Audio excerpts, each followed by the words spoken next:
안녕하세요. 저는 돌대나귀를 키우고 있는 주부입니다. 제가 이렇게 다시 결혼을 하게 될 줄은 정말 상상도 하지 못했는데, 이렇게 다시 좋은 사람을 만나 그야말로 눈에 넣어도 아프지 않을 아이를 키우고 있다는 것이 어떨 땐 꿈만 같네요. 도대체 어떤 사연이 있길래 재호는 꿈도 꾸지 않았는지 한번 들어보실래요?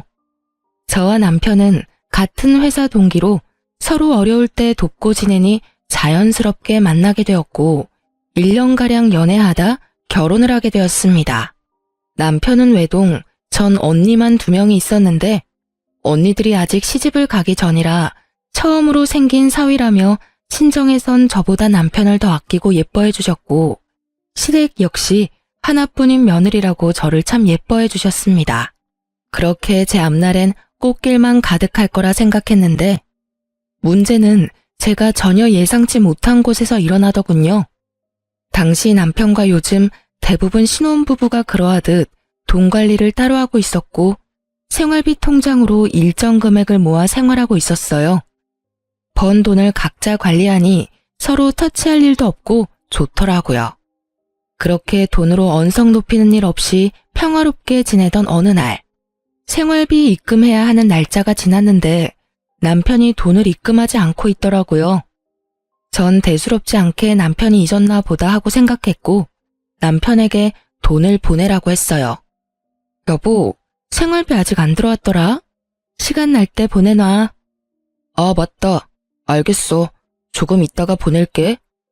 이렇게 철석같이 대답하던 남편은 며칠이 지나도 생활비를 입금하지 않았고 전 마찬가지로 또 잊었나 보다 생각하며 대수롭지 않게 여기고 있었죠. 저 역시 잠깐 확인만 하고 잊기도 했었고요. 그렇게 또 며칠이 지나고 남편과 함께 맞춰 연차를 쓰고 오랜만에 늦잠도 늘어지게 자고서 남편과 함께 늦은 아침밥을 먹고 있는데 휴대전화에 미납 문자가 오는 것이 아니겠어요? 황급히 남편은 휴대전화를 뒤집었지만 이미 전 봐버린 뒤였고 며칠 전이 월급날이었는데 미납이라니 이해가 되지 않더군요. 여보, 나 다 봤는데? 다 봤어? 응, 제대로 봤어. 미납이라니 무슨 미납? 우리 월급 받은 지 얼마 안 됐잖아. 월급은 다 어쨌길래 그런 문자가 와? 저의 직설적인 물음에 우물쭈물 애꿎은 입술만 잘근잘근 씹어대던 남편은 이내 저에게 모든 사실을 털어놓더군요. 그게 사실은 부모님이 힘들다고 하셔서 도와드렸어. 뭐? 얼마나 힘드시길래, 아니, 그래서 얼마를 드렸길래 미납까지 됐어? 그게 매달 용돈을 드리고 있었는데 이번 달엔 부모님이 꽤 큰 금액이 필요하다고 하시더라고. 그래서 그 금액 맞춰서 드리다 보니까 월급을 다 드려버린 거 있지? 나름 계산해서 드렸는데 드리고 나니 내일 돈이 더 있더라고.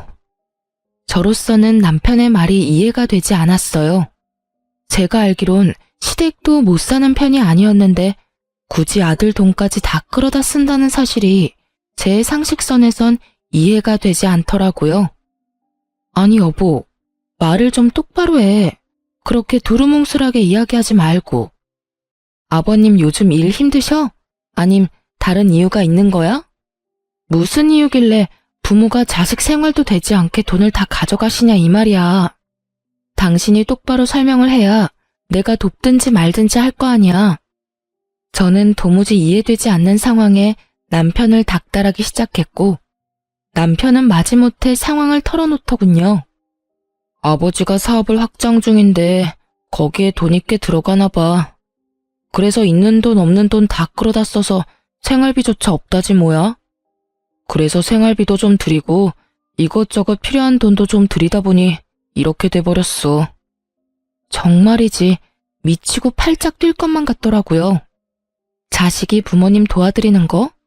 제가 그것까지 이해 못하는 건 아니에요. 아니, 도와주는 말 자체가 성립이 되지 않는다고 생각합니다. 이때껏 키워주신 은혜가 있는 건데 당연히 해드려야죠. 그런데 그것도 본인이 감당이 될 선까지 해드려야 하는 거 아닐까요? 이러나 저러나 제 입장에선 상황이 참 어이없는 것은 맞지만 그래도 어쩌겠어요. 큰 금액도 아닌 돈 때문에 남편을 신불자로 만들 순 없었기에 전 남편에게 돈을 주며 미납금부터 빨리 갚으라고 하며 앞으로 어떻게 할 것인지 물어봤어요.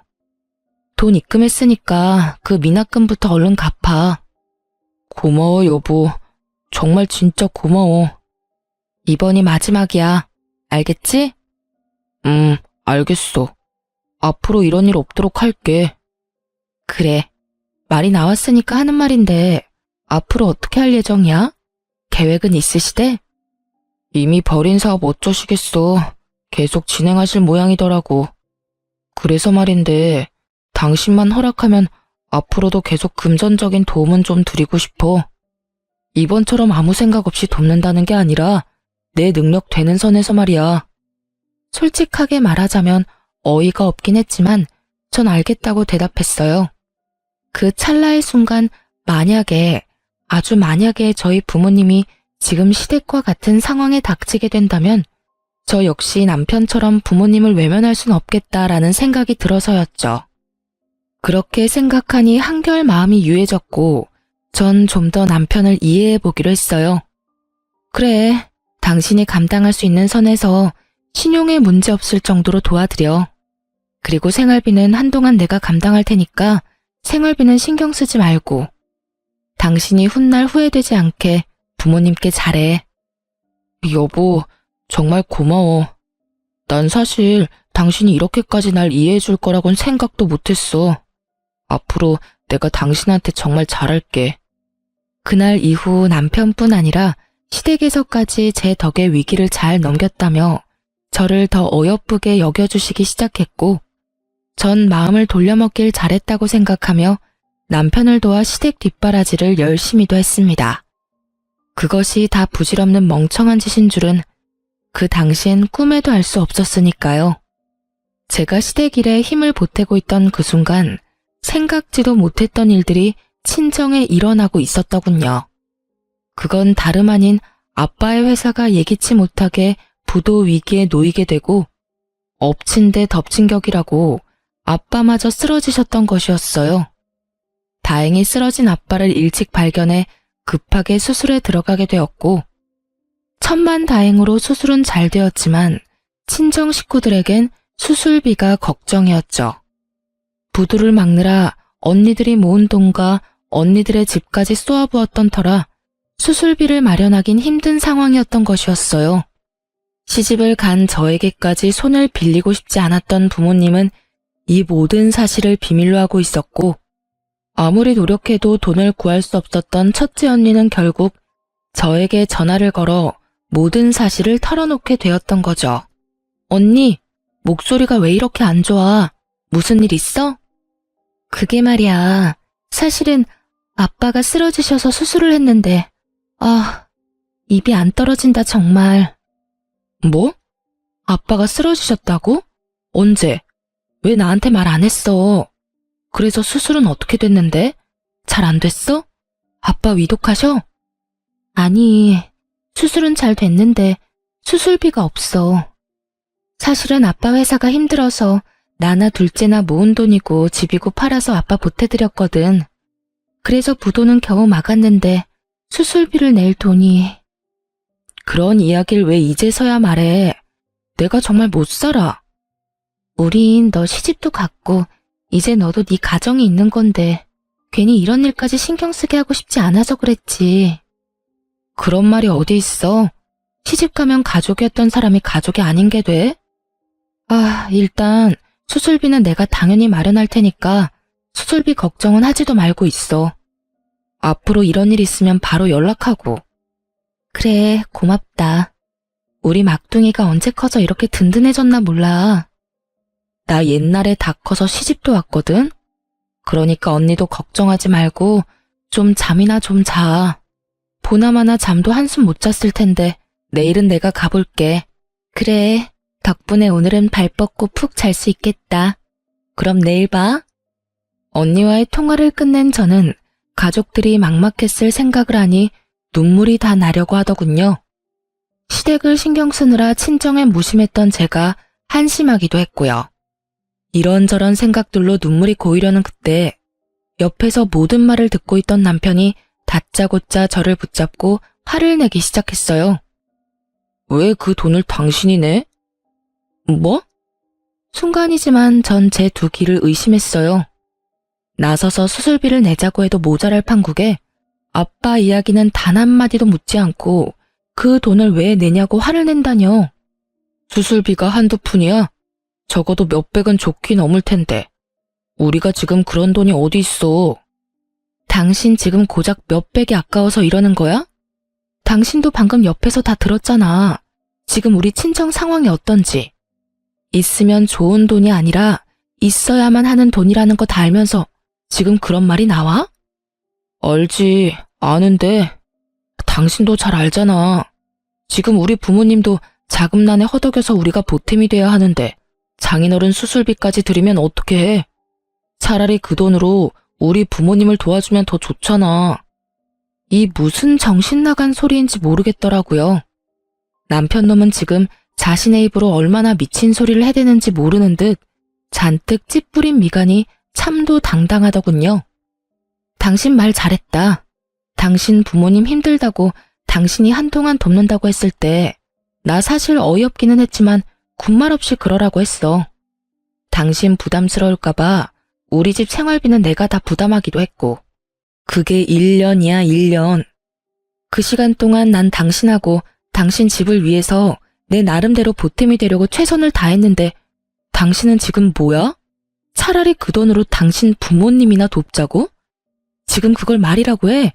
우리 아빠 수술비가 없다는데. 당신 설마 우리 아빠한테 주는 돈이 아까워서 이러는 거야? 당신 그 정도로 최악인 남자였어? 아니, 아깝기는.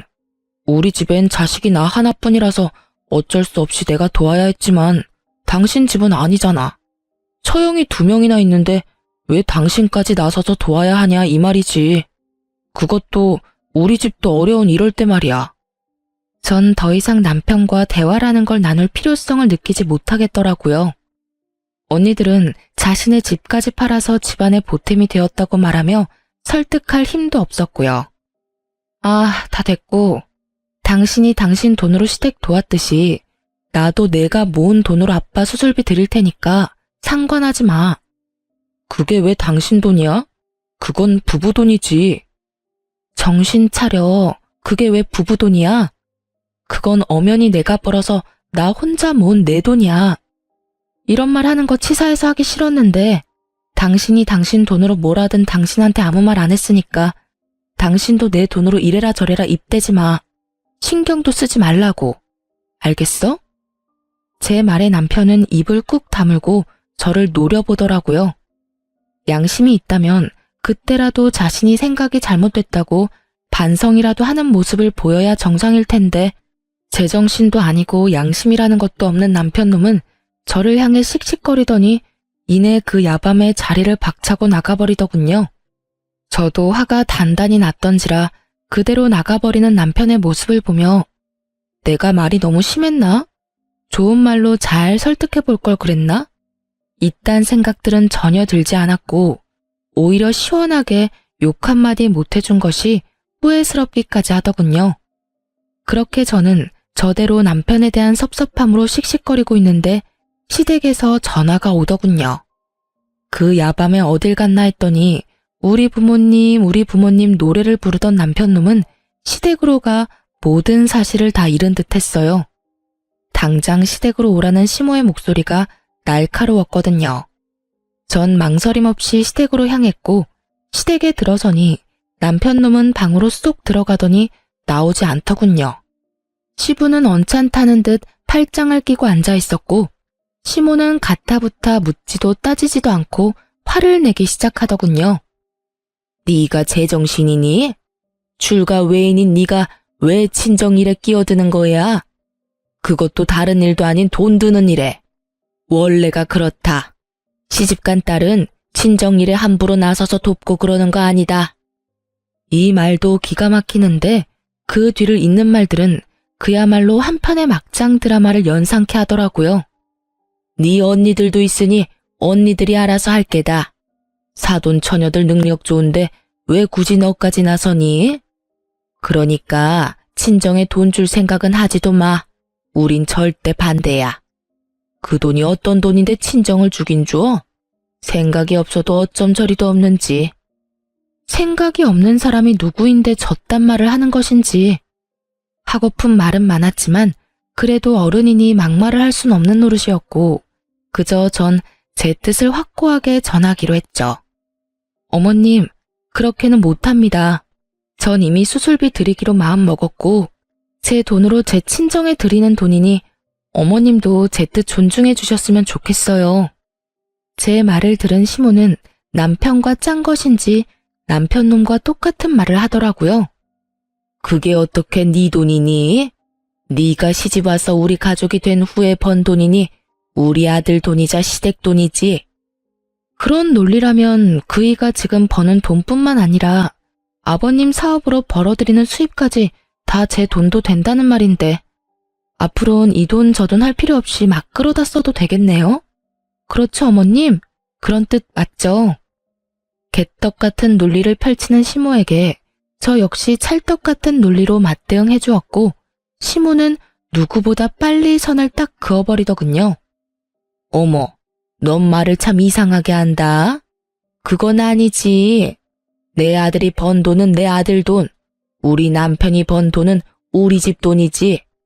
저는 말 그대로 할 말을 잃었고 저의 그런 모습을 긍정으로 알아들은 시모는 더욱 경악스러운 말을 내뱉기 시작하더라고요. 그런데 얘, 사돈 어른은 보험은 드셨다니? 사망보험 말이다. 뭐 그런 보험은 재수없다고 안 드는 사람들도 많다던데 혹시 너희 친정도 그런 건 아니지? 만약에 사돈 어른 돌아가시면 그 보험금은 누가 타는 걸로 해뒀어? 네 앞으로 떨어지는 게 있긴 해? 돈에 미쳐버린 사람도 아니고 저리 인간 같지도 않은 말을 해대는 것인지 도무지 이해도 용납도 되지 않더군요. 시모의 말을 듣고만 있던 저는 그대로 눈이 돌아버렸고 자리를 박차고 일어나 고래고래 소리를 질러댔어요. 어머님, 제정신이세요? 어떻게 그런 말을 할 수가 있어요? 어머 깜짝이야. 내가 무슨 말을 했다고 이렇게 화를 내니? 버젓이 수술 잘 끝내고 회복하고 있는 사람한테 사망보험금이라뇨? 저한테 떨어지는 돈은 왜 궁금하신데요? 그게 정상적인 사고를 가진 사람이 할 말이에요? 저의 고함에 시모는 너무 놀란 나머지 꿀먹은 벙어리가 되었고 이때껏 방에 숨어 코빼기도 보이지 않던 남편놈이 뛰어나와 저에게 화를 내기 시작하더군요. 너 미쳤어? 누구한테 소리를 질러 지르기는. 이게 뭐 하는 짓이야? 내가 가만히 있게 생겼어? 멀쩡하게 잘 살아있는 사람 사망보험금이 어쩌고 저쩌고 저째? 그런 말을 듣고 가만히 있는 사람이 어디 있어? 뭐 그거 가지고 그래. 죽으라고 고사를 지낸 것도 아니고. 궁금하시면 물어보실 수도 있지. 나도 궁금하다. 그래서 장인어른은 사망보험금은 드셨대? 드셨지? 이때 제 기분이 어땠는 줄 아세요? 하하하, 딱 웃음이 나더라고요. 미쳐버린 인간들 사이에서 있으니 실성을 해버릴 것만 같아서요. 전 눈을 반짝이며 물어오는 남편의 면상을 그대로 주먹으로 때려버렸고 저에게 제대로 한 방 먹은 남편놈과 시모는 저에게 득달같이 달려들어 화를 내더군요. 당신 지금 나 때린 거야? 그것도 주먹으로? 이게 무슨 짓이야? 너 미쳤니? 네가 감히 내 아들을 때려? 야, 발로 확 걷어차서 남자구실 못하게 만들려다가 많이 참고 참아서 주먹으로 끝낸 줄 알아. 그리고 어머님, 제가 이런 말까지 듣고도 가만히 있을 거라 생각했어요? 멀쩡히 잘 살아있는 내 부모 목숨 가지고 함부로 말하는 인간, 뺨 한 대 정도는 때려줘야죠. 생각 같아선 어머님 역시 가만두고 싶지 않은데 그래도 어른이라 참고 또 참는 거니 괜히 건드리지 마세요. 전 그대로 시댁을 빠져나와 집으로 돌아왔고 이혼밖에 답이 없다는 결론을 내렸어요. 사연을 들어보니 다른 분들은 휴대전화의 녹음 기능을 알차게도 잘 사용하던데 전 왜 조금 전 그 모든 경악스러운 상황들을 놓쳐버렸는지 한스럽기까지 하더군요. 언제까지 한탄만 할 수도 없는 노릇이었던 전 이제라도 모든 상황을 녹음하기로 했고, 저의 예상대로 뒤이어 집으로 돌아온 남편은 저를 향해 막말을 쏟아내기 시작하더군요. 이런 미친 게 어디서 감히 남편을 때려? 너 이거 내가 경찰에 신고하면 너 깜빵에 갈 수도 있는데 내가 그간의 정을 생각해서 참는 거야. 알겠어? 어차피 오늘 내일 하는 노인네 사망보험금 들었냐고 묻는 게 뭐 큰 잘못이라고? 시어머니한테 화를 내지를 않나, 남편을 때리지를 않나. 내 살다 너같이 기센 년은 보다 처음 본다. 그리고 내가 나 혼자 잘 먹고 잘 살자고 그런 말 했어? 말이야 바른 말이라고. 사망보험금 나오면 너도 욕심날 거 아니야. 그 돈이 적은 돈도 아닐 테고 적어도 억 단위는 될 텐데 그 돈이면 우리 집 사업도 무리 없이 진행될 테고 그러면 나만 좋아? 우리 모두 좋은 일이라고 그게. 이 뒤론 헛소리와 함께 입에 담지도 못할 욕들이 쏟아져 나오더군요. 전 말 같지도 않은 말에 아무런 대꾸도 하지 않았고 그렇게 한참을 쏟아내던 남편은 짐까지 싸서 집을 나가버렸습니다. 저와의 사이가 손 쓸 수도 없이 나빠진 남편놈이 나가서 할 짓이라곤 뻔했고 전 날이 밝자마자 남편에게 사람을 붙였어요. 역시는 역시더군요. 아직 이혼하자는 말조차도 나오지 않았는데 남편놈은 유흥업소를 제 집 드나들듯 출석 도장을 찍으며 온갖 더럽고 추잡한 짓은 다 하고 돌아다녔고 전 끝까지 제 믿음을 저버리지 않은 남편놈 덕에 수월하게 이혼을 준비할 수 있었죠. 그렇게 차근히 이혼을 준비하는데 시모가 집으로 찾아왔더라고요. 당시 남편 꼴도 보기 싫고 이혼도 준비했어야 했기에 회사 측에 양해를 구하고 휴직 중이었고 제가 집에서 쉬고 있다는 소식을 전해들은 시모가 아침 일찍부터 저에게 따지려고 들이닥쳤던 것이었어요. 무슨 일이세요? 저는 딱히 할 말이 없는데요. 내가 할 말이 있어서 왔다. 너 도대체 언제까지 이럴 거니? 뭐가 불만이라서 남편까지 쫓아내고 이 난리를 치니? 어머님, 제가 쫓아낸 게 아니라 자기 발로 자기가 나갔고요. 제가 왜 이러는지는 누구보다 어머님이 더 잘할 테고요. 더 할 말 있으세요? 뭐, 그 보험금 좀 물어봤다고 이 난리인 거니? 사람은 다 죽게 돼 있어. 어차피 죽을 사람 사망보험금에 대해서 좀 물어본 게 뭐 그리 큰 죄라고 이렇게 뒤끝을 부리는 게야? 그러면 어머님은 사망보험금은 드셨어요? 어머님도 어차피 죽을 건데요.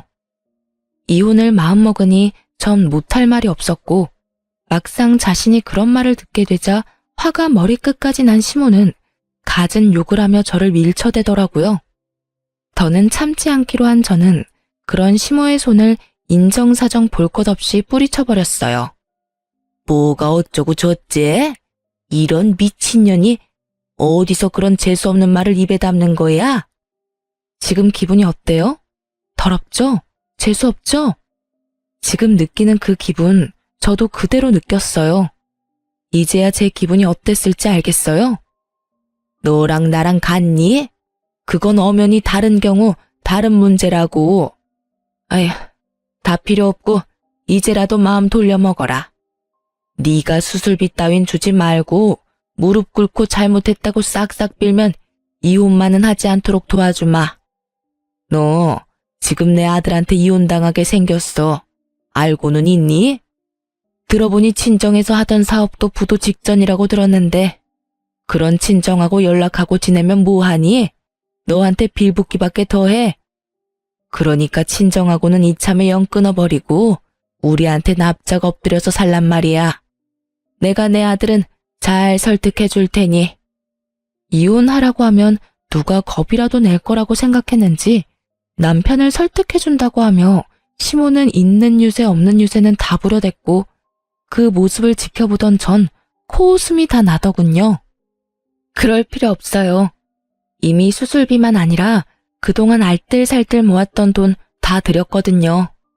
덕분에 퇴원도 잘하셨고 부도 위기도 잘 넘겼다고 하시더라고요. 전 밝게 웃으며 말을 했고 제 말을 듣던 시모는 자리에서 벌떡 일어나더니 역정을 내기 시작했어요. 너 정말 미쳤니? 그 돈이 어떤 돈인데? 그걸 나하고 한마디 상의도 없이 친정에다 다 갖다 바쳐? 그 돈이 어떤 돈이긴요? 제 힘으로 번 제 돈이죠. 제 힘으로 번 제 돈을 쓰는데 어머님이랑 상의까지 할 필요는 없지 않을까요? 뭐라고? 내가 저번에도 말했잖니. 그건 네 돈이 아니라고. 아니요. 정확히 그 돈은 내 돈이고요. 그건 어머님이 아무리 우기고 난리를 부려도 변하지 않는 사실이에요. 혹시 더 할 말 있으세요? 전 없어서 그러는데 이만 가주시겠어요? 제가 좀 바빠서요. 한마디도 지지 않고 맞서는 저의 태도에 약이 오를 대로 오른 시모는 저를 향해 손을 치켜들었고 전 그 손을 재빠르게 낚아채 그대로 뿌리쳐버렸어요. 제 몸에 또다시 손대는 날엔 어머님이고 나발이고 경찰에 확 신고해버릴 테니 그런 줄 아세요. 악에 바친 저의 통보에 시모는 뒷걸음질 치며 도망가려고 하더군요. 전 그런 시모를 붙잡고 진작 싸뒀던 남편놈의 남은 짐들을 던지며 당장 가지고 가라고 말했고 시모는 왜 이걸 자신을 주냐며 또다시 어이없는 말들을 쏟아내더군요. 나가야 할 사람이 누군데 이걸 챙겨줘? 지금까지야 이혼만큼은 아니라는 생각에 그냥 뒀지만 지금은 아니지 않니? 너도 결혼 생활 유지할 생각 없는 것 같고 나도 너 같은 년 내 며느리 자리에 계속 두기 싫다. 그러니 이 집에서 나가야 할 사람은 내 아들이 아니라 너지. 지금 당장 내 아들 집에서 나가. 아는 것이라곤 하나도 없는 시모는 참 당당하게도 저에게 오라가라 하며 큰 소리를 쳐댔고 전 그런 시모에게 통쾌한 한마디를 해주고선 시모를 내쫓아 버렸습니다. 아줌마, 당연히 알고 있다고 생각했는데 모르고 있는 듯하니 내가 친절히 말해줄게요. 이 집 아줌마 아들 집이 아니라 내 집이에요. 뭐? 이 집은 내가 처녀 때 내 돈으로 산 내 집이라고요. 그러니까 내 집에서 난동 그만 부리고 당장 나가세요. 그렇습니다. 저희가 결혼 생활을 시작하게 되었던 집은 제가 처녀 때 공인중개인 둘째 언니의 권유로 분양받았던 제 명의의 제 집이었어요. 결혼할 당시에 대출금이 조금 남았던 터라 함께 갚아나가며 공동명의를 해야 하나 생각도 했었지만 이미 꽤 갚기도 했고 혹시나 하는 마음으로 혼자 대출금을 내며 제 명의로만 뒀던 것이었어요. 매달 나가는 대출금이 부담스럽기도 했지만 이런 상황이 되고 나니 살면서 가장 잘한 일이었다는 생각마저 들었어요. 어쨌든 전 이혼을 위해 변호사를 만나며 지냈고 아빠는 앞서 말했듯이 경과가 좋아 언제 그랬냐는 듯이 건강을 되찾아 퇴원하게 되었어요. 사업 역시 언니들과 저의 도움으로 위기를 잘 넘겨 다시 정상적인 운영을 하고 있다고 하더군요. 그렇게 모든 일은 차근차근 잘 풀려가고 있었고 친정이 안정기에 들어서는 것을 확인한 저는 변호사분과 함께 본격적인 이혼을 준비하고 있었어요. 그런데 몇 달 만에 연락이 온 남편이 회사 앞에서 보자고 하더라고요. 그 당시 남편은 다시 출근하기 시작한 저와 마주치는 것이 껄끄러웠는지 회사를 옮겼고 전 결혼 이후 처음으로 남편 덕을 다 보며 회사를 다니고 있던 상황이었는데 갑자기 회사 앞으로 온다고 하니 왜인지 불안하더라고요. 그래서 전 제가 남편 회사 앞으로 간다고 했고 그렇게 몇 달 만에 남편 얼굴을 보게 되었어요. 이번엔 정말 발차기라도 해야 하나 생각하며 남편을 만났는데 그놈은 집을 나가던 그때와는 180도 다른 다정한 태도로 저를 대하더군요. 도대체 무슨 꿍꿍이인가 싶어 대충 분위기를 맞춰줬고 생각한 대로 분위기가 잡혔다고 생각했는지 그 더러운 속내를 꺼내기 시작했어요. 저기 여보, 혹시 그거 알고 있어? 집값 말이야. 많이 올랐더라? 아, 그거? 알고 있어. 그런데 당신이 그걸 어떻게 알아? 집도 나간 사람이 집값은 매일같이 체크하고 있었나 봐. 그것도 자기 집도 아닌 집을 말이야. 에이, 무슨 말을 또 그렇게 해. 어쨌든 우리 집 지금 팔아야 하지 않을까? 지금 많이 오른 것 같은데. 우리 집이라는 말이 상당히 거슬렸지만 일단 참고 분위기를 맞춰보기로 했어요. 그쯤 되니 그 뒤로 나올 말이 궁금해서 미칠 지경이었거든요. 그렇지 않아도 겸사겸사 해서 내놨어. 정말이었어요. 이혼도 할 마당에 그 집에서 살 생각도 없었고 때마침 집값도 말도 안 되게 오르고 있었던 터라 팔릴 때 빨리 팔아버리려고 내놨었거든요. 왜 그런 중요한 일을 나한테 안 알린 거야? 왜라니? 화난다고 집 나가버려서 이날 이때까지 연락 한 통 없이 안 들어온 사람이 누군데? 그런 사람한테 내가 굳이 연락해서 알릴 필요가 있다고 생각하는 거야?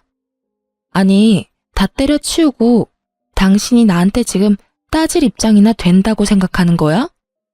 따지는 게 아니라 물어보는 거지. 묻지도 마.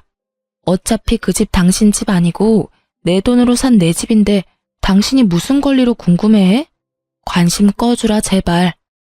싸움의 시작부터 끝까지 그 무슨 도돌이표 같은 상황과 대화인지 남편놈은 제 말에 화가 난 듯해 보였지만 애써 그 화를 누르며 가짠치도 않은 연기를 펼치기 시작하더군요.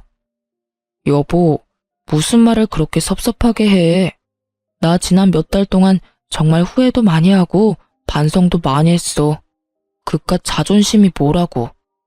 내가 미안해 여보. 나가보니까 알겠더라. 나한테 당신이 얼마나 소중했는지. 내가 얼마나 당신을 사랑하는지 말이야. 나 당신 없이는 못 살아. 내가 이렇게 빌 테니까 나 한 번만 용서해줘. 바로 어제도 밤새도록 업소에서 술 처마신 것을 뻔히 다 알고 있는데 입술에 침 한 번 바르지 않고 거짓말을 하는 꼴을 보고 있자니 구역질이 다 올라오려고 했어요. 남편은 잡을 분위기는 다 잡았는지 제 손을 꽉 잡으며 드디어 기다리고 기다리던 말을 꺼내기 시작했어요. 여보, 그러지 말고 우리 다시 잘 살아보자, 응?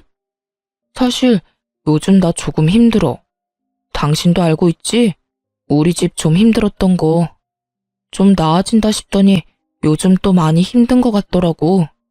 그래서 말인데 그 집 팔고 나면 그 돈 우리 부모님께 드리고 우린 새 출발한다고 생각하고 우리 부모님 댁에 들어가서 사는 건 어때? 부모님께 잘 말씀드렸더니 흔쾌히 알겠다고 해주시더라고. 엄마도 걱정하지 마. 지난 날은 다 잊고 잘 지내보자고 하시더라. 그놈의 돈이 뭔지 결국 또 돈 이야기더군요. 돈을 싸들고 와서 다시 살자고 해도 받아줄까 말까 한데 돈을 내놓고 시댁으로 합가까지 하자니 더는 입씨름할 가치도 없었고 전 모든 말을 다 무시하고 준비해왔던 이혼 서류를 내밀었어요. 이게 뭐야? 이혼? 지금 우리 이혼하자고? 그래, 제정신은 아닌 것 같은데 글자는 잘 읽네. 보시다시피 이혼 서류야. 우리 이혼하자. 이혼은 무슨 이혼이야. 우리가 왜 이혼해? 난 당신이랑 절대로 이혼 못해. 우리가 이혼할 이유가 없잖아. 이혼할 이유가 이렇게나 많은데 이혼할 이유가 없다고? 내가 너 집 나가서 무슨 짓 하고 돌아다녔는지 다 알고 있어. 그동안 몰라서 가만히 있었는지 아니? 내가 뭘 어떻게 하고 다녔다고 이 난리야. 난 말이야, 맹세코 집, 회사 집 이렇게 일만 하면서 살았다고. 그런 내가 왜 무슨 이유로 이혼을 해야 하냐 이 말이야.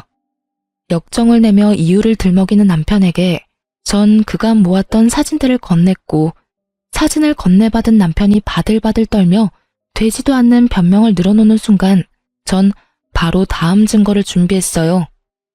아니 이건 남자들이 회사 생활하다 보면 어쩔 수 없이 가야만 하는 그런 거야. 그래, 접대. 접대를 잘해야 앞날이 평탄한 거 당신도 잘 알잖아. 내가 가고 싶어서 간 게 절대로 아니고 어쩔 수 없이, 정말 어쩔 수 없이 질질 끌려간 거라고. 어쩔 수 없이? 접대? 넌 접대하는 인간이 매일 밤마다 혼자서 세상을 다 가진 미소로 이딴 데나 들락날락하냐? 네가 접대하는 상대가 투명인간이라도 되나 봐. 그건 말이야. 그래, 먼저 들어가게 줬어. 그래서 나도 뒤따라 혼자 들어갔던 거고. 그러니까 내 말은 당신이 지금 아주 크나큰 오해를 하고 있단 이 말이지. 그래, 오해라 치고. 이거 좀 들어볼래? 이것도 충분한 이혼 사유가 되고도 남는다고 하더라고. 남편의 말이 끝남과 동시에 전 다음 증거인 시모가 저에게 온갖 욕을 하는 녹음 파일을 스피커폰으로 틀어버렸고 그 날카롭고도 상스러운 시모의 욕설들이 가게 안을 가득 채우며 울리기 시작했어요. 가게 안 사람들의 반응은 단연 뜨거웠고 특히 기혼 여성들의 반응은 말로 할 수 없을 만큼 뜨겁더라고요. 상황이 그렇게 되자 남편은 제 휴대전화를 바닥에 내팽개치더니 발로 짓밟으며 소리를 고래고래 질러대더군요. 이게 무슨 짓이야? 너 미쳤어? 미쳤지? 이딴 걸 왜 녹음해놔? 왜 녹음했겠어? 너랑 이혼하려고 했지. 직접 들어보니까 어때? 네가 생각해도 이건 아니다 싶지? 아무리 화가 났다고 한들 어떻게 며느리한테 이런 욕까지 하냐? 대단하다 대단해. 뭐 그 덕분에 내 이혼은 한결 수월해지긴 했지만 닥치지 못해? 이거 다 모함이야. 난 너하고 이혼할 생각도 없고 내가 이혼할 생각이 없는 한 너 역시 이혼은 꿈도 꾸지 않는 것이 좋을 거야. 지금 네 앞으로 생긴 돈이 얼만데 내가 미쳤다고 이혼하겠어? 말 그대로 남편이 눈이 돌아 미쳐 날뛰는데 순간적으로 무섭기까지 하더군요. 주변의 시선도 곱진 않았고요. 야, 정신 차려. 여기가 어딘지 잊었어? 여기 네 회사 앞 카페야. 회사 앞 카페에서 네 회사 사람 한 명 정도는 있지 않을까? 너하고 네 가족이 이렇게 인간 말종인 거 회사에 알려줘도 괜찮은가 봐. 남편은 그제야 큰일 났다 싶었는지 재빠르게 얼굴을 가리고선 가게를 나가버렸고 전 액정이 다 부서져 버린 휴대전화를 챙겨 가게를 나와버렸어요. 남편은 이혼을 거부했고 전 그런 상황을 예상했기에 바로 소송으로 진행했죠. 소송 과정에서 어쩔 수 없이 남편의 이혼은 회사에 알려졌고 이혼 사연은 숨겼지만 이미 카페에서 있었던 일을 목격한 이가 많아 숨긴 보람도 없이 더 나쁜 쪽으로 회사에 소문이 쫙 퍼졌다고 하더군요. 아니라고 해명하기엔 아예 아닌 일은 아니었고 그렇다고 무시하기엔 소문이 걷잡을 수 없이 돌아 이혼이 확정될 즈음엔 남편의 퇴사도 거의 확정된 상태라고 하더라고요. 굳이 회사에서 나가란 말은 하지 않았지만 동료들의 외면도 그렇고 하는 일마다 여자 팀원들이 딴지를 걸고 넘어지니 버티긴 참 힘든 상황이라고 했어요. 전 시모와 남편에게 위자료를 받고 이혼하게 되었고 이혼이 확정된 순간 남편의 일그러진 얼굴을 보는데 얼마나 통쾌하고 행복했나 모릅니다. 그렇게 몇 달은 정신없이 바쁘게만 보냈던 것 같아요. 회사 일이 워낙 바쁘기도 했고 이혼하고 나서도 이것저것 정리할 것들이 많아 혼자 정신없이 하루하루를 보냈어요. 그렇게 정신없이 보내고 있는데 전 남편이 퇴사했다는 소식이 들려오더니 어느 날에는 제 회사로 연락도 없이 찾아왔더라고요. 몰골이 많이 상한 얼굴로 눈물까지 글썽이며 그간의 정을 생각해서 한 번만 도와달라고 매달리더군요. 여보, 제발 나 한 번만 도와주면 안 될까? 갑자기 찾아와서는 다짜고짜 그게 무슨 말이야. 나 정말 너무 힘들어서 그래. 내 꼴 보이지? 나 요즘 이러고 살아. 집도 망하기 직전이고 여기저기 끌어다 쓴 돈은 많은데 회사도 그만둬서 돈 나올 구멍이 없어.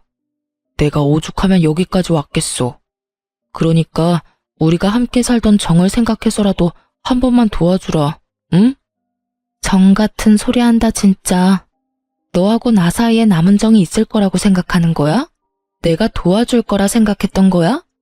너하고 네 부모가 나한테 어떻게 했는데 그걸 다 잊었어? 난 너한테 도와줄 돈 같은 건 없으니까 꿈 깨고 네 살 길 네가 알아서 찾아봐. 여보, 그러지 말고 제발 한 번만 도와줘. 내가 다 잘못했다니까. 아직 모르겠어? 당신이 반성하든 말든 이제 상관없어. 우린 이혼했고 당신하고 나하고 이제 남남이야. 그러니까 애꿎은 날 찾아와서 이딴 소용없는 짓거리 하지 말고 이럴 시간에 취업 자리나 알아봐. 여보, 제발. 당신 위자료도 많이 받고 아파트 판 돈도 있잖아. 그러지 말고 조금만 도와줘. 아니, 빌려줘. 내가 빨리 취업해서 다 갚을게. 이자까지 쳐서 갚을게. 각서 쓰라고 하면 각서라도 쓸 수 있어. 이윽고 전 남편은 무릎까지 꿇고 빌기 시작했고, 전 도무지 말이 통할 것 같지 않은 전 남편 놈을 경찰에 신고해버렸어요. 제가 경찰에 신고하는 모습을 본 전 남편은 저에게 욕을 하고선 도망을 가버렸고, 그 후론 저를 찾아온다거나 연락을 해오는 일은 없었어요. 그렇게 그 지긋한 악연은 끝이 났고, 전 위자료와 집을 정리한 돈으로 3층짜리 빌라를 매매했어요. 경매로 나온 급매물이라 시세보다 많이 저렴하게 매매를 해 리모델링도 깨끗이 해서 세를 놓게 되었죠. 시세보다 적은 보증금과 월세로 내놓은 덕에 공실은 빠르게 채워졌고, 제일 작은 한 곳만 남아 적당한 사람이 나타나지 않는다면 저라도 들어가서 살아야겠다고 생각하고 있었어요. 그렇게 제가 사는 것으로 생각이 굳어져 가던 어느 날, 마침 그 집을 보고 싶다는 사람이 나타났다고 하더라고요. 마침 저도 쉬는 날이기도 했고, 어떤 사람들인지 보기 위해 빌라로 향했어요. 그런데 그곳에 누가 있었는지 아세요? 네, 맞아요. 전 남편과 전 시모가 중개사분과 함께 저를 기다리고 있더라고요. 어렵다던 사업은 전 남편이 회사를 그만두며 도와줄 상황이 되지 못하자 정말로 쫄딱 망해버렸고, 집을 처분해 빚은 갚았지만 오갈 데가 없어 집을 알아보던 중 시세보다 많이 저렴했던 저의 빌라까지 오게 된 것이었어요. 2년이라 하기엔 상황이 더러웠으니 악연이 확실했고, 두 사람의 표정을 보아하니 저와 같은 생각을 하는 듯 했지만 상황이 어렵긴 한가 보더군요. 묻은 얼굴로 집을 다 둘러본 두 사람은 제가 주인인 걸 뻔히 알면서도 계약을 하겠다고 했으니까요. 괜찮네요. 바로 계약하고 싶은데 공실이니 언제든 들어와도 되는 거죠? 아니, 난 싫은데 어떻게 하지? 전 남편의 말이 끝나자마자 거부 의사를 밝혔고, 저의 거부에 두 사람은 노발대발하며 왜 안 되느냐고 따지기 시작하더군요. 당신 정말 이렇게까지 해야겠어? 너 정말 몹쓸애구나. 그래도 한때는 가족이었던 사이인데 꼭 이렇게 매정하게 굴어야겠니? 이 와중에도 두 사람은 저를 천하의 못된 년으로 몰기 시작했고, 전 두 사람의 말을 싹 무시한 채 중개사분에게 다시 한번 말했어요. 사장님, 다른 사람들로 알아봐 주세요. 네? 그래도 이분들이 계약하신다고 하는데. 이분들이요, 행실이 더러워도 너무 더러워서 세를 줄 생각이 없어요, 제가. 그러니까 다른 사람들로 알아봐 주세요. 들어온다는 사람이 없으면 저라도 들어와서 살 생각이니까 정 안 되겠다 싶으시면 따로 연락해 주시고요. 충분히 의사를 밝힌 저는 자리를 벗어나려고 했고, 그 순간 전 남편이 급하게 저를 붙잡으며 무릎까지 꿇고 애원을 하기 시작하더군요. 우리 가진 돈이 정말 없어서 그래. 여기 아니면 정말 길거리에 나앉게 생겼다고. 그러니까 제발 좀 살게 해주라. 조용하게 쥐죽은 듯이 살기만 할게, 응? 잠깐이었지만 그런 전 남편의 모습이 불쌍해 보였던 건 사실입니다. 하지만 이 한 번의 호의가 또 어떤 결과를 낳게 될 것인지 누구보다 잘 알았고, 잘 아는 만큼 뻔히 그려지더라고요. 그래서 전 다시 마음을 되잡았고 애원하고 있는 남편에게 이렇게 말해주었어요. 네가 한 짓을 다 잊었어? 우리 아빠 수술비 주지 말라고 하면서 사망보험금이나 묻던 네 짓거리 말이야. 그건 내 생각이 짧았어. 그땐 우리 다 힘들었잖아. 그래서 나도 판단력이 흐려져서 그런 실수를 했던 거야. 실수? 웃기고 앉아있다 진짜. 다 됐고, 난 우리 부모님 죽기를 바라는 사람한테 도움이 될 생각은 죽어도 없으니까 다신 찾아오지도 연락도 하지 마. 야, 너 정말 내가 이렇게까지 매달리는데 그렇게까지 해야 해? 그냥 좋은 게 좋은 거라고. 불쌍한 인간 구해준다고 생각하고 한 번만 눈 감아주면 되는 거잖아. 난 이렇게까지 할 거고, 너 같은 인간이 불쌍하다고 느껴지기는커녕 같은 공간에서 숨쉬고 있다는 것조차도 역겨우니까 다신 내 눈앞에 나타나지 마. 전 그대로 그 자리를 떠버렸고 그 후론 그 인간들의 소식은 듣지 못했어요. 물론 더는 찾아오는 일도 마주치는 일도 없었죠. 이렇게 전 남편과의 악연이 끊어진 지도 5년이란 세월이 지났네요. 그 사이 전 결혼을 했어요. 다시 재혼을 마음먹기까지 고민도 많이 하고 도망치기도 했었는데 그런 저를 끝까지 기다려주며 한결같은 마음을 쏟아준 멋진 남자와 결혼해 잘 살고 있습니다. 현재는 회사를 그만두고 처음 말씀드렸다시피 돌된 아들을 키우고 있어요. 저의 남편은 회사 동료였는데 제가 누구와 결혼했었는지, 왜 이혼하게 되었는지 누구보다 잘 알고 있던 남편이 처음 저에게 고백해올 때 얼마나 당황했는지 모릅니다. 처음엔 당연히 거부했었어요. 부담스럽기도 했고 남자가 지긋지긋하기도 했었거든요. 하지만 남편은 그런 저에게 한결같은 모습을 보여주며 제 마음의 문을 두드렸고 자신보다 저를 더 아끼는 남편의 모습에 결국 마음을 열게 되어 결혼까지 하게 되었어요. 제 인생의 결혼은 2번 다신 없을 거라고 생각했는데 이렇게 아들까지 키우고 있는 걸 보니 정말 사람 일은 모르는 일이다 싶어요. 몰상식의 끝을 달렸던 전 시댁과는 달리 현재 저의 시부모님들은 재산이 많진 않지만 작은 것이라도 나눠주시려고 안달인 분들이세요. 좋은 거, 귀한 거 있으면 어떻게 해서든 제 입에 넣어주려고 하시는데 제가 참 복이 많은 사람이라는 생각이 다 들더라고요. 베풀어 주시니 그만큼 저 역시 베풀게 되고 마음 써주는 것이 느껴지니 더욱 잘할 수밖에 없더군요. 굳이 노력하지 않아도 자연스럽게 행동과 마음이 그렇게 되는 거 있죠? 어떨 땐 친정보다 시댁에서 지내는 것이 더 편하게 느껴지니 말 다 한 거 아니겠어요? 하여튼 요즘엔 이보다 더 행복할 수 없다는 생각이 다 들 정도로 행복하게 잘 살아가고 있어요.